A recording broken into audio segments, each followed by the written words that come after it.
জামাত কর্মী না, আমি এলাকার লোক। এলাকার আমি বিএনপি সমর্থিত। আমার সাথে ইসমাইল চেয়ারম্যান আমার বড় ভাই, এই যে আর মামা, আমরা ছোটকাল থেকে তার সাথে ছিলাম।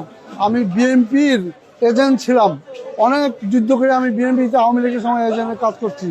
আমি এখন এলাকায় বিএনপি এখনও আমি সমর্থন করি। আমার এখন কোনো দল করার তো সময় নাই। আমি কিন্তু বিএনপিরে এই আমার এখানে আসার পরে থেকে আমি সমর্থন করতেছি। জামাত এখন করে, আমি কিন্তু এখন জামাতও করি না, বিয়ে করি না, কিন্তু আমি নির্দলীয়ভাবে আছি। আমি বিশাল আমার ছেলেপেলে ব্যবসা করছে, ওখানে আমার ছেলেপেলে ব্যবসা দগ্ন করে দিছে। মনে করেন এই যে 2 দিন আগে আমার প্রায় 20 লাখ টাকার আমার শেষ হয়ে গেছে, পুরো শেষ হয়ে গেছে। আমার এই এলাকায় এই যে শিবলোকে আমি এখানে থাকি, এখানে আমি একটু জায়গা আমার দিছে কনসার্ন এই সংস্থা, এনে আমি গরুড়ে থাকি, কিন্তু ওখানে ব্যবসা ছিল, আমার ব্যবসা সব শেষ করে দিছে।